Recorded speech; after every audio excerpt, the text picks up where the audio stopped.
Hello, and welcome! We're kicking off the month with the hottest news from the world of gaming and emulation. Steam and itch.io are being forced to censor games due to payment platform policies, while GOG has taken a stand against it, giving away 13 free games to show they're completely opposed to this move. Ymir, the new Sega Saturn emulator, is better than ever and brought over 80 fixes this month. RPCS3 is now 12 times faster than when it launched, but it's been over 6 weeks with no Windows updates. We'll explain why. Duckstation is dropping Linux support after its developer received threats. Azahar has taken another anti-piracy measure, and now Azahar Plus is blocked from accessing CGP7. And speaking of Mario Kart, check out Mario Kart Amped Up, a Nintendo 64 ROM hack that brings new tracks, fully 3D racers, and tons of improvements. ShadPS4 now lets you play Drive Club on daytime tracks with its nightly version, and custom builds have started rendering motion blur correctly. And finally, we now have Eden version 0.0.3. Check out the highlights and incredible performance gains. Citron is still alive too, and it's fighting back with insane performance improvements, macOS builds, and added FSR2 support, bringing better visuals and a modest boost in performance. All that and more in today's video. In recent weeks, Valve, with Steam, and itch.io, under pressure from credit companies like Visa, MasterCard, and even PayPal, have started removing games from their stores. In total, around 500 games have been taken down. Despite digging around, I wasn't able to find a full list, but it seems most of the removed titles dealt with themes like pedophilia or fetish content such as incest. The organization responsible for pushing these removals with the credit providers was Collective Shout, who claimed to have pressured payment processors by organizing a mass email campaign. On the flip side, outraged gamers began encouraging members of Collective Shout to harm themselves. The organization has since stated they're proud of what they accomplished, posting on social media. This is a big win for women and girls. Stay tuned for more updates. Users and developers have started referring to the new policy as a form of financial censorship, arguing that the decision is being driven by financial institutions rather than internal Valve policies. On Steam, although the games were removed from the store, they weren't taken out of users' libraries if they had already been claimed. itch.io, however, went a step further, permanently removing these games even from user libraries and issuing refunds. Before we wrap up this topic, a quick update from Alex from the future. Both Visa and MasterCard have said they don't censor games, and they don't care about or even receive information about what users buy. So here's something to think about. If the payment processors aren't the ones censoring the games, could it actually be Steam doing it on its own? Meanwhile, GOG, which has always defended gamers, adapting games for maximum preservation and standing firmly against censorship, responded by giving away a collection of 13 adult games for free. Although the giveaway only lasted 48 hours and the games are no longer available, the list included some major titles, especially well-known visual novels. The campaign, called Freedom to Buy Games, was positioned as a manifesto in defense of creative freedom and, above all, digital preservation. GOG argued that removing games from digital storefronts, even when not for strictly legal reasons, amounts to the silent erasure of cultural works. The community response was overwhelming. In just 24 hours, GOG recorded over 1 million redemptions of the collection, far exceeding their expectations and causing server instability. The team had to work non-stop to keep the platform online, and due to technical difficulties some users faced, the offer was extended for a few more hours. Social media and game forums were flooded with praise for GOG's stance, with many gamers seeing the move as a milestone and pushing back against financial institutions controlling game content. And now to Duckstation, which may be dropping Linux support for good. A controversy shook the emulation community involving Duckstation, one of the most acclaimed and accurate emulators of all time. Its developer, Stenzek, out of frustration, threatened to completely end official support for Linux. The conflict began with users from the Arch Linux distribution. Stenzek said these users were installing unofficial Duckstation packages from the AUR, which were often broken or poorly configured. Then, those same users would contact him directly through platforms like GitHub to report bugs and demand support, bypassing the AUR package maintainers, who were actually responsible for the issues. Tired of being overwhelmed with problems that weren't his responsibility, Stenzek made a drastic move. He removed the official PKG build, a script he had created himself to help compile a stable version of Duckstation on Arch Linux. In his commit message, he expressed his frustration. Looks like Arch users prefer using broken packages and complaining to me rather than the package maintainer. I'm tired of the headaches and hacks for an OS that makes up just 2% of the user base, and that I don't even use. He ended with a clear warning: this is the first step. The next one will be completely dropping Linux support. To refresh your memory, this is the same developer behind EtherSX2, which he abandoned after receiving absurd demands and even threats against him and his family from the Android community. Now let's move on to Ymir, the promising Sega Saturn emulator. This month's update came with over 80 fixes. While it's still in a very early stage of development, it already does a lot more than some emulators that are well established in the scene. In the latest versions, we saw additions like save states, a shortcut for automatic screenshot capture, auto-reloading of the last used disk, universal support for macOS builds, nightly versions for those who want to test early, implementation for arcade racing wheels, a hotkey to rotate the screen, reduced input lag, and much more. I highly recommend updating to the latest version right now. In my opinion, there's not much left for this project to be perfect. We just need polygon fixes and anti-aliasing support for 3D objects. For those of you following the PC ports of Mario Kart 64, this time I bring you a mod of the game that changes a lot. It adds new tracks and, more importantly, we can finally race with fully 3D characters. That's right, if you never noticed, in the original Mario Kart 64 for Nintendo 64, the racers were just sprites, while the tracks were fully 3D. In the mod Mario Kart Amped Up, 16 new tracks have been added, including some ported straight from Diddy Kong Racing, a new mode called N64 Coin Mode, improved drifting mechanics, and even a boost system similar to newer Mario Kart games. The item boxes were redesigned too, and you can even choose which items will appear during your race. In short, I invite you to give this game a try. I'm sure it'll feel like a completely new experience. Now let's talk about RPCS3, and I've got one good news and one bad news. The good news: over the past 5 years, the emulator has improved by nearly 12 times in performance. A 16-minute video was published explaining in detail the technical changes that made this possible. I won't go into too much detail since it gets quite technical and involves programming knowledge, which I don't have, but overall, I made a comparison video showing a January build versus a recent one. You can check it out after this one.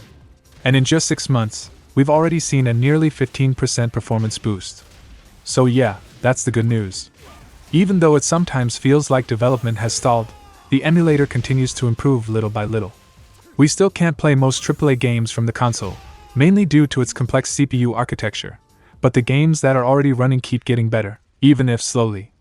Now for the bad news: you might have noticed it's been more than 6 weeks without any updates to RPCS3 for Windows, and the reason behind it is bizarre.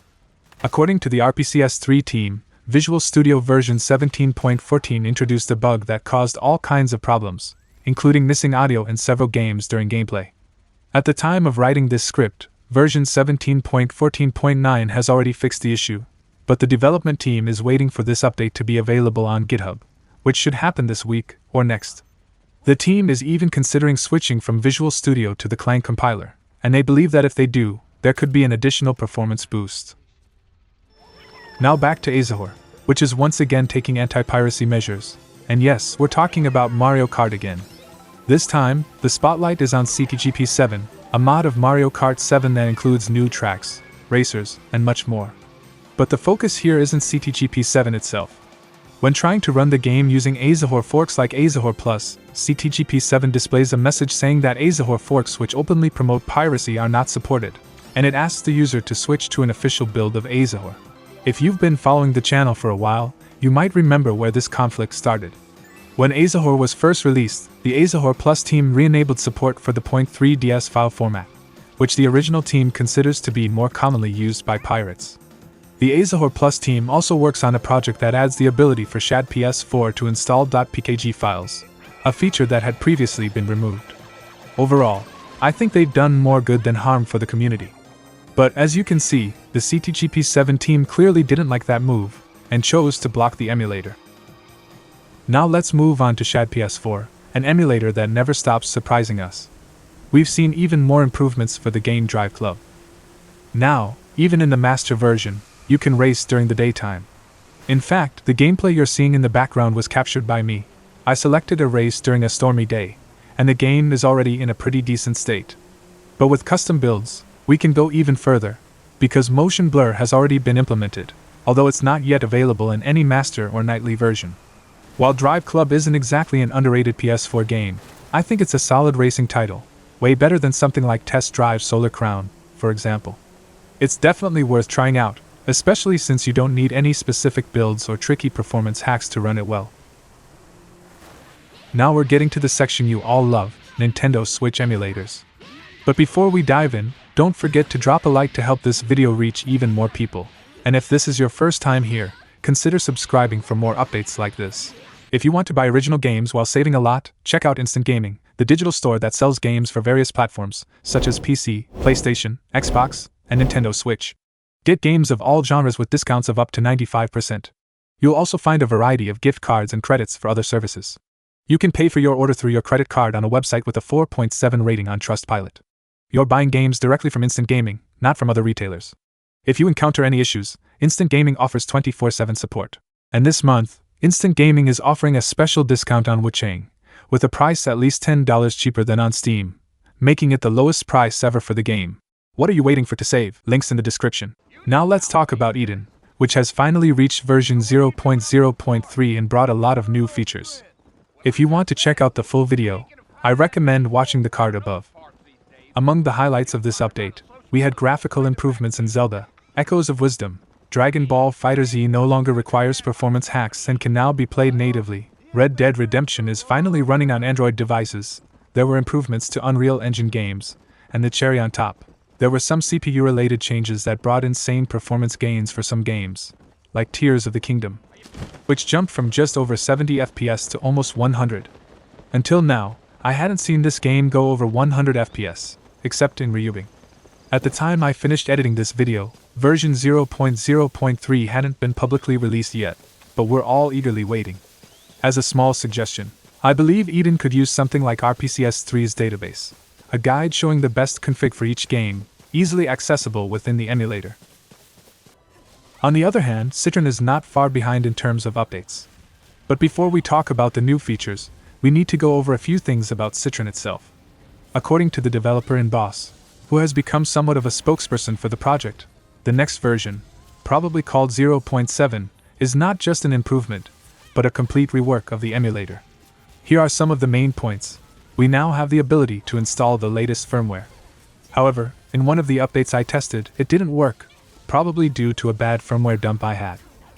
The new UI feels more intuitive and easier to configure, although it still has a few small bugs on my end.